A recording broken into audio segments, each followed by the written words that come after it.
Deuteronomy 6 from the Net Bible. Exhortation to keep the covenant principles. Now these are the commandments, statutes and ordinances that the Lord your God instructed me to teach you, so that you may carry them out in the land where you are headed, and that you may so revere the Lord your God, that you will keep all his statutes and commandments that I am giving you. You, your children and your grandchildren, all your lives, to prolong your days.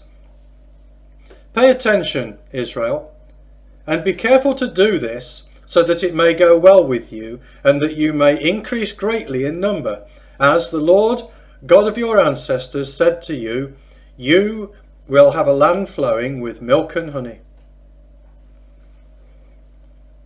The essence of the covenant principles. Listen, Israel, the Lord is our God. The Lord is one. You must love the Lord your God with your whole mind, your whole being, and all your strength.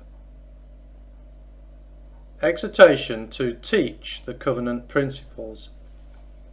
These words I am commanding you today must be kept in mind, and you must teach them to your children and speak of them as you sit in your house, as you walk along the road, as you lie down, and as you get up. You should tie them as a reminder on your forearm and fasten them as symbols on your forehead. Inscribe them on the door frames of your houses and gates. Exhortation to worship the Lord exclusively.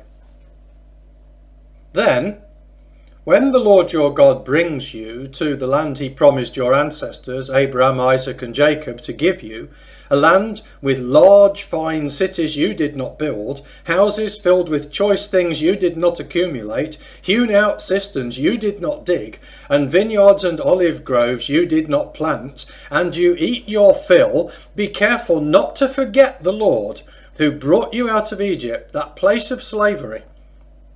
You must revere the Lord your God, serve him, and take oaths using only his name.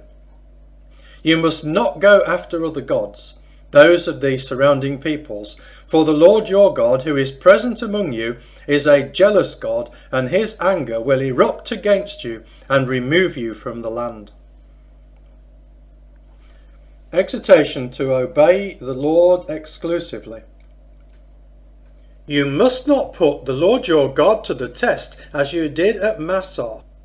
Keep his commandments very carefully, as well as the stipulations and statutes he commanded you to observe.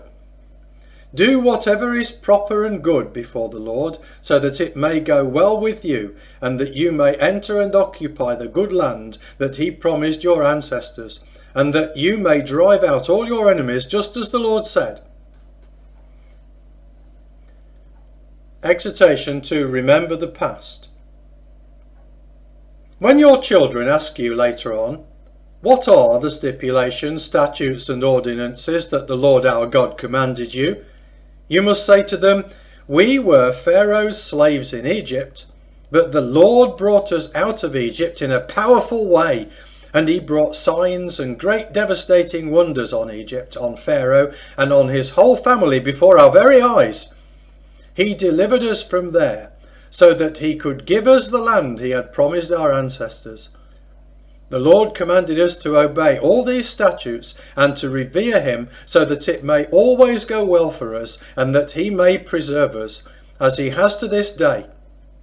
We will be innocent if we carefully keep all these commandments before the Lord our God, just as he demands.